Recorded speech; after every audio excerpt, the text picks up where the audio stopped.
10% matchup versus. No, that's true, yeah. But honestly, they don't really have to do that. Brood's not the same hero where you would like get overrun with spiders really early. Yep. I think as long as they are able to secure Nightfall an okay game, they will eventually be able to rotate DM down. And Jenkins for Game 5 of this grand finals between T1 and VP. Both teams have looked absolutely fabulous at times.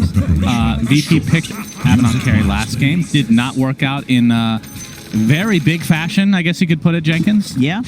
Now we have the last pick, Broodmother. Yes. By no means a free Broodmother game. Timbersaw, good game counter. You can kill all the spiders laying against the Brood quite easily. Yep. And I do like Wraith King plus a nuker against Brood in lane. Typical melee owner, and Brood is a typical melee hero. Oh, KuKu. Wraith Fire Blast into the Fortune's End. But Earth not able to connect with the Timber Chain on the other side. That's going to be first blood going to GPK.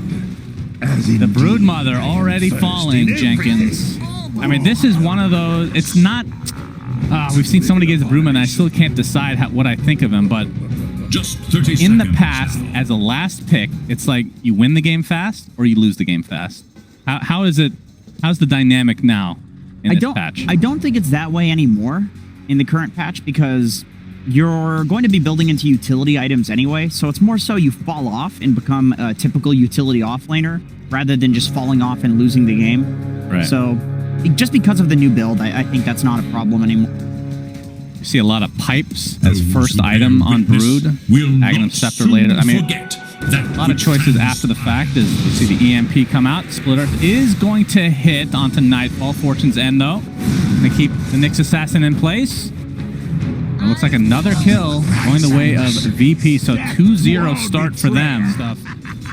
Got plenty of chain lockdown for Cataclysm, so eventually that will make sense. Whatever he builds into, eventually an Ags will come out. Karl, be careful. Very okay. GPK gets basically handed to him there. Goodness. That was interesting. Typical Nyx would be at this point. Also, sacking those levels to KuKu's Broodmother means that Xepher doesn't have the levels he's used to playing with. See some action top lane. Chakram is there with a setup from Save. Not enough to kill Whitemon yet. Trying to get off the fatal bonds here as DM is pursuing him from behind. You see the Hex. Timber Chain will be another kill on the Whitemon. And DM is pretty freaking farm right. In fact, with the skeletons as well. So similar to why Drow Ranger counters the Void. If you don't lose the ult, and also in the late game, the ult is on such a low cooldown. Oh, okay, KuKu makes a rotation. GPK, I see the Spiraling doing so much damage. Faith Edict not enough, and now the Impale from Xepher into the Split Earth. So nice turnaround here for T1. As you see KuKu making the transition, and this is where the hero starts to be a bit of trouble. The Earth Spike, DM in the vicinity as well with the Chakram, but Xepher on the sideline gets the Impale only on to save though. Looks like it might actually be enough to get everybody out with their lives. Tornado ends up missing here, but Kingslayer might be dying again. He's getting chased by KuKu. It's really difficult to get away from this hero as a support for sure. But the fact you have enough pick-off between the Leshrac, the Nyx, and the Faceless Void, you don't need more, even though Silence and the Oracle would be pretty... More so about supporting your team, and they do the work for you. He's countered on by the Timber. See a smoke here from VP. Yeah, we typically see the pipe as a first item, like I was talking about. Solar Crest as well, but just switching it up just slightly. We've seen some Greaves, of course, in the past. In addition, as KuKu, with all his spiders, maybe potentially ganked here. Gonna micro them to a high degree. GPK in the vicinity. Tornado misses, though. Hits a couple of creeps, and that's about it. But a big stun from Xepher onto 2. And now VP are on the run. Kingslayer just drops of his own accord. KuKu, not mincing words here. Looks like the pressure's going to be applied again, but the Ice Wall is connected here. Slow progress is a Chronosphere on all 3 on the outer edges, but what is the follow-up? Buyback onto the Oracle now. The Bash is online, so Save takes the tumble. But in the meantime, taking some damage from the Chakram. We see the Sunstrike coming, but it's not going to connect on anybody as Nightfall has come to play as well. Tornado will hit the Leshrac. Trying to save him with KuKu here on the sideline. DM, you can see taking some right-click damage, but as we see the Radiance now online at the 13.5-minute mark. So Nightfall still with that second life, but... How is nobody dead? What's happening? Well, Lion did die. That counts as somebody. Well, I don't know. It's a Just because he's hideous doesn't mean he's not a person. Okay? But yeah, now with this, I mean, obviously you want the level 12 on Wraith King. That's probably the biggest thing. Oh yeah, there was trying to get control of this jungle. Chaotic Offering being faked out. GPK doesn't have a ton of mana to work with, and Nightfall still only with that level 1 ult, but running in. Gets that Wraith Fire box is going to be dispelled there by the Vendetta, or dodged, I should say. But Broodmother, on the other hand, is going to get bursted down between the Chakram and the Finger of Death. So VP getting full control of their jungle again. It's a little out of position there. T1 does have good, in theory, chrono into whatever else that we talked about, but it does take some execution. We have some TPs down here. Cataclysm a little bit early, not really going to hit anybody. The Chaotic Offering is only going to hit one because of the Yule Scepter on the save, and now the Chakram comes out. Nightfall in the midst of things. Oh, a big whirling death into the Timber Chain, blows up 2 instantly on T1 side, and now they are on the run. DM opening up a can of whoop-ass on this Timber Saw, and that'll continue onto Whitemon. Wraithfire Blast applies and crits him down to the ground. Now you need the shard. Yeah, we have a 9-man smoke overall. Nightfall the only one. Of course, he has that second life to work with. Xepher burrowed up. No vision showing him right now, but double impale. All right, into the Chaotic Offering. They're using most of their resources on the save. He's already only at half HP, and here comes the Cataclysm. Lashak gets the Yules off to save himself. The Chronosphere is going to clip too, and it's the 2 supports. Very important to kill that Oracle, but both will buy back into the game. Now Karl trying to get out of this, but looks like he's going to fall here, but a nice split Earth comes out. Ends up saving him in the end, and VP have to run, despite Xepher being completely out of mana. Too big. I mean, again, it's on the supports, but the Oracle is by far the Brown boot stick. Yeah. 10 centuries. He's living the life on Kingslayer. Right. So this, we talked about VP being able to take Roche a little bit faster than T1, especially with the alacrity applied to Mr. Wraith King, but with the Nyx Assassin in tow, no Chronosphere though, and no Chaotic Offering. I think this is the biggest reason that VP is feeling very comfortable in going in here. The Chakram is going to be helping out as well, but the Spider is going to be used to scout this out a bit. Roche basically at half HP now. Nightfall can just continue to solo this if he really wants. Tower is under attack. Of course, there is some capability from T1 side to jump in and try to steal this. As Xepher is going to be spotted out. There's the dust. Chakram to follow. So much damage reduction. Finger of Death still not enough. He's healing so much right now. Wild Burrow, 23 Savage, trying to focus on GPK, but he's going to get out, it looks like. Xepher is still alive. Chakram, Spike Carapace. Eventually, nope. Okay, DM running out of mana now. They're doing a great job of protecting Xepher between the heals that he gets inherently with that Burrow and the Shadow Word. I don't think I've ever seen somebody be doing literally nothing and still be the MVP of the fight. He's doing nothing. He's inside his little home there. He's just there. Look at him. He's literally 10 polygons right there. He's literally an anthill. All right, if we're going to get more Nyx Assassin Ags upcoming for TI, let's get a little bit more polygons added to this thing, all right? That thing looks like we could use a couple more. It looks like a pile of dung. Yeah, it's quite bad. 23 Savage now going for Roche, though. You can see the spirits coming out. Try to get some vision here. Yeah, they just don't do it fast enough, but this is looking a lot like game, was it 1? Where we had a little bit of a stall here as we see the side cam onto Xepher. Very important. Impale is going to connect. All right, the Mana Burn doing quite a bit. Nightfall going to get purged off.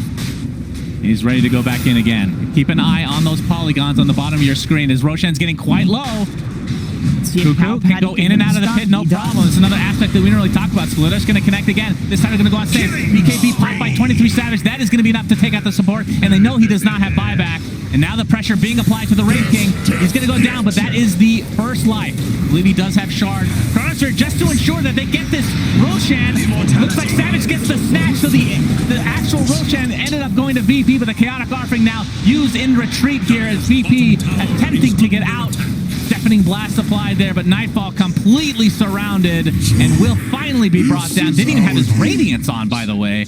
Just trying to dodge that Spike Carapace, but interesting choice there. Either way, T1, very nice play overall. The only great false promise target is Poker. Wraith King's very survivable, Timber very survivable, and usually he's just out of mana, and so he's useless anyway if you save him. Maybe that's why we haven't seen it. Okay. All right, fortifications pop from VP as T1 attempting to go high ground. Of course, with that Nyx Assassin burrowed, and the Diabolic Edict from Karl makes this a lot easier. Heals applied to 23 Savage as well. Get Lion on top of somebody where he doesn't just immediately die, then it's going to be a lot of damage. Onto Nightfall. Xepher not going to be able to hit the Impale there, but you can see the army of spiders are here. And the mana burn, again, not going to really matter too much in terms of the second life for Nightfall because of the shard, but still pretty annoying that he can't stun anybody. Xepher is taking literally 0 damage. It's percentage heal versus percentage damage. Which wins in the end? Cataclysm combo, it's a double! It's not even that much damage though now. 23 Savage gets off the Chronosphere. Gonna focus on the Invoker, but there's the false promise that you talked about. Trying to do the damage through that with the Impale to follow. The burrowed Nyx is available still. Getting those burrows, or the stuns constantly as we have the Chakram. Nice Impale again from Xepher. Saving his teammate, but it looks like the Lex will finally be bursted down. Mechanic Offlane was never used. It actually took out the Warlock immediately. And Save getting right click now with KuKu's ult as well, and Kingslayer in the trees. Double kill for KuKu. Radiant's courier has been T1. Oh, there's a gem too. That's a big deal because that's exactly how they're going to bottom tower. Yeah, these Cataclysms haven't really amounted to much for VP. And they actually just opened it up with it too. It wasn't like in the middle of a fight where it was already chaotic. It was literally the opening. As the Roshan number 2, T1 is going for it. VP not in the vicinity. And we can see, of course, there is a shard available. I'm fairly certain, by the way, that the reason Cataclysm didn't do that much damage in the previous fight is because of all of the spiders. I think the spiders are soaking up a ton of damage. Okay. And KuKu didn't have a web in the position. It was kind of awkwardly placed where the spiders were splitting up. And I don't know if he was doing that intentionally. If he was as well. Well, who knew that Broodmother counter? That's so strange. That is such a random thing. As T1 very close to winning this tournament in this best of 5, game 5. They get that mid racks. Invoker's dead for 45 seconds. So this, I would think, is minimum 2 racks. Of course, the tier 2 still up top in that bottom lane. 3 heroes. Save takes a tumble, big Impale, only connecting on 1. Maybe not so big after all, but there's the save onto DM. He can go back to base, but now the pressure is onto the Wraith King. That is the first life to come, but 23 Savage wants to go for the support. Doesn't get into the fountain though. Completely surrounding Wraith King. 3 dead. T1 look to be winning this in great fashion. Structures are fortified. Fortification has popped. They want to play it safe considering they don't know the buyback situation potentially here. You can see T1 finally not smiling. No, I love it. They're taking this very seriously, Jenkins. Yeah, for once. And they're going to take this set of racks in the top, and now they go for Throne potentially because that tier 2 is not available for the taking. Xepher just setting up his base here inside the VP base. He's going to spike Carapace, which stuns through that EMP. And they're just going to focus on the buildings, of course, with this Diabolic Edict. 60 seconds of no Wraith King. He's just going to walk right in. Oh, he gets Hex, though. Has to be careful. Cataclysm to follow with a nice Yule Scepter. Use that Yule Scepter, actually. What? That's a Wind Waker. Are you serious? I was going to say, we finally get to see it. As this tier 4 tower looked to be falling, you see the Time Walk reverse from 23 Savage, and it looks like T1 are going to be taking this game before Wraith King can even respawn. T1 looking so good. Another Cataclysm, but that one actually did decent damage, but it is over. T1 are your ESL One Summer 2021 Grand Champions.